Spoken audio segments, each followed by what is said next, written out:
देता है। समीरा भैया देखो, यहाँ से तुम अपने घर वापस चले जाओ राजमोहब्बा।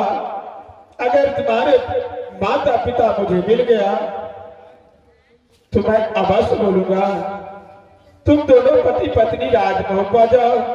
तुम्हारा बेटा पागल की तरह खोज रहा है। समीरा भैया एक बात मुझे बताइए कि आपका घर कहाँ है भैया? अरे बालक, सफेरा का कहाँ घर होता है? अरे जही घर वही घर। समीरा भैया आप ही की तरह मेरा बिजली वाला दिनेंद्र चाचा था। क्या? तुम्हारा बेटा मेरे पिताजी को साथ में रहता था। देखो बालक, ये तो भगवान का महिमा है। भगवान इस दुनिया में बना करके भेजता है हर एक इंसान को कहीं न कहीं एक जैसा जोड़वा बता दिखा देता है। तो क्या इंसान समझेगा यानी मेरा पिता, यानी मेरा दोस्त चाचा, यानी मेरा भाई, वो नहीं समझ सकता है।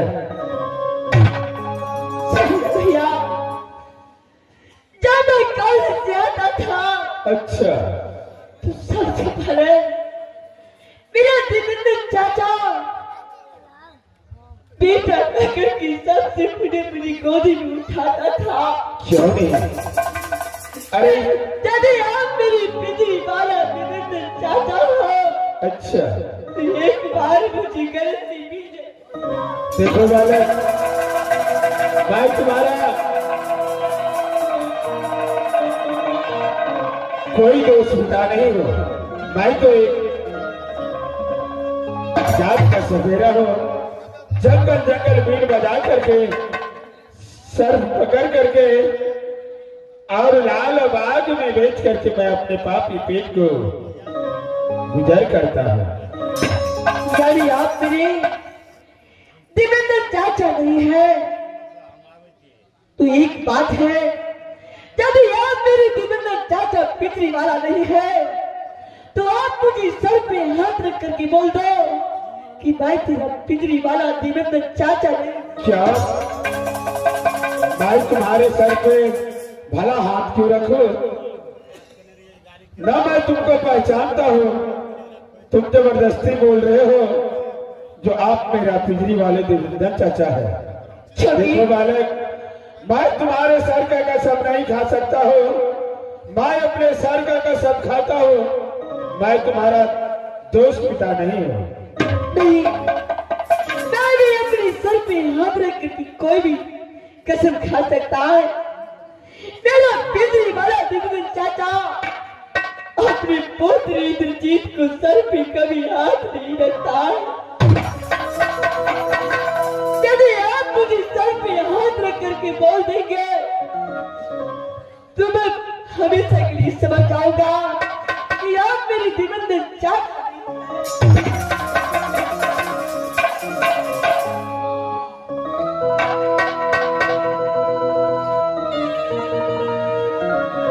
मास्टर साहब, इस बालक को मैं कैसे समझाऊं? अगर सच नहीं बताऊंगा तो ये मेरा पीछा नहीं छोड़ेगा।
बेटा इंद्र जी, चाचा जी, तुमको शोभा नहीं देता है बेटा। चाचा जी, अगर तुम्हारे पिताजी इस दुनिया में नहीं रहा, अगर तुम राज मोहब्बा में नहीं रहोगे, तो इस एकांत किला में घर घर दुश्मन है तुम्हारे पिताजी का। कभी भी कोई दुश्मन राज। चाचा जी, सबसे पहले एक बात मुझे समझाइए। बोलो बेटा। जब मेरा पिताजी दुनिया संसार से चला गया, तो आप मुझे क्यों नहीं बनाना भेज करके बनाया? देखो बेटा, जिस समय तुम्हारे पिताजी मुझे राज मोहब्बा से धक्के मार करके निकाल दिया, मेरा कलेजा टुकड़ा टुकड़ा हो गया। मैं समझा अगर राज मोहब्बा के अंदर में रहो तो तुम दोनों भाई कॉलेज से आओगे, तुम अपने पिता का समाचार पूछोगे तो मैं क्या जवाब दूंगा। अगर मैं राज बिजली जाता, मेरा माता पिता बोलता बेटा तुम एक मिनट अपने दोस्त के बिना नहीं रह सकते थे, लेकिन अचानक आज क्यों चले आया है तो मैं क्या बोलता। इसलिए मैंने अपना मन में फैसला करके राज मोहब्बा राज पिंजरी की सीमा पे पूरा जर्सी पोशाक खोल करके सफेदा का भेष में कर लिया बेटा। चाचा जी, मैं कैसा भागा पुत्र हूँ जो अपने बार पिता को अंतिम संस्कार नहीं कर सका। देखो बेटा, जो कर्म में लिखा रहता है उसे मिटाने वाला कोई नहीं होता है। मेरा कहना मानो, तुम वापस राज मोहब्बा चले जाओ बेटा। क्या करो? सहारा लो चाचा जी, रहमत हमारा नहीं हो या। चाचा बेटा इसे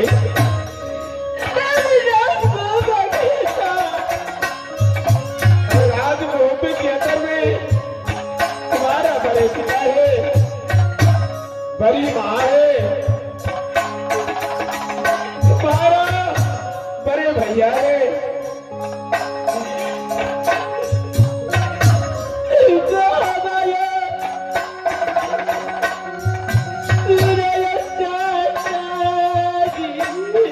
देखो बेटा, एक न एक दिन सबका बाप पिता जाता है।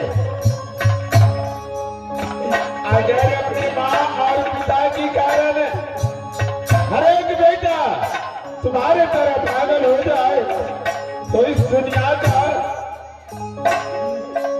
कोई इंसान नहीं बच सकता है।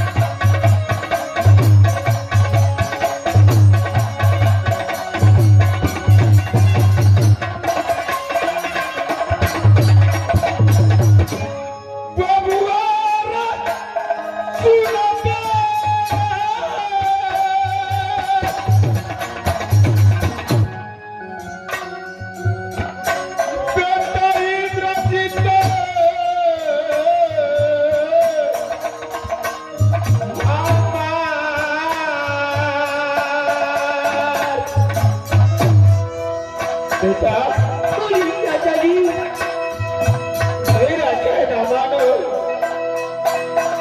अगर तुम कितने भी इस दुनिया में पागल बन के भटक करोगे, तुम्हारा माता पिता मिलने वाला नहीं है।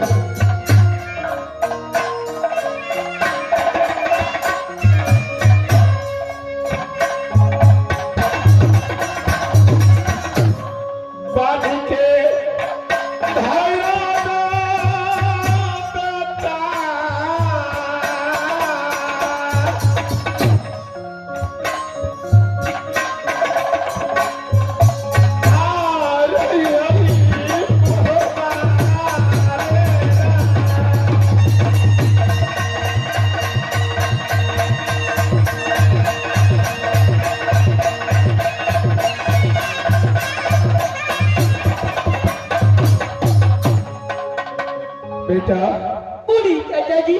तुम यहाँ से मेरा कहना मानो और वापस राजमहल पर चले जाओ बेटा। नहीं चाचा जी, मैं राजमहल पर वापस नहीं जा सकता।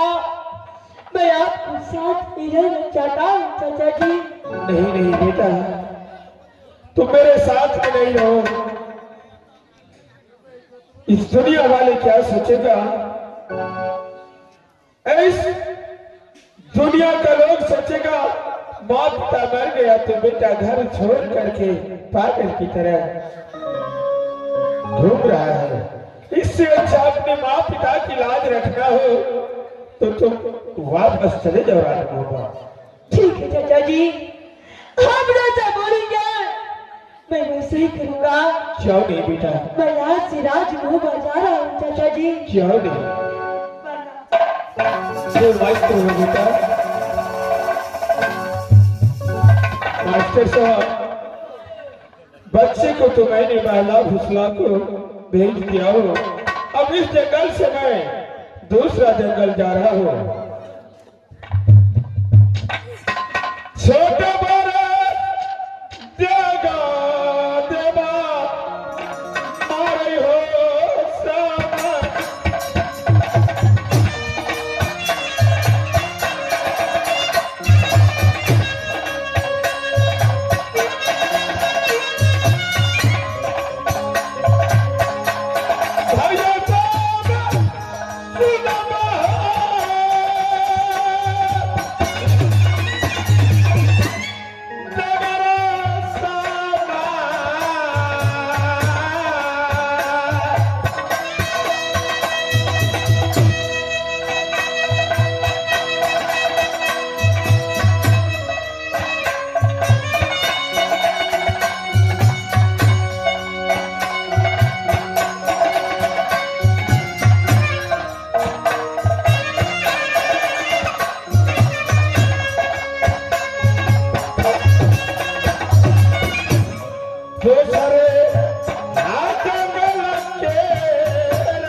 मुझे मिला तो बोला है कि राजमहल तुम चले जाओ, लेकिन राजमहल में जाऊंगा कैसे सारी दुनिया संसार में रहूंगा था। जब तक मेरा प्राण पिता नहीं मिलेगा मैं अपने प्राण को त्याग दूंगा, लेकिन राजमहल में नहीं जाऊंगा था।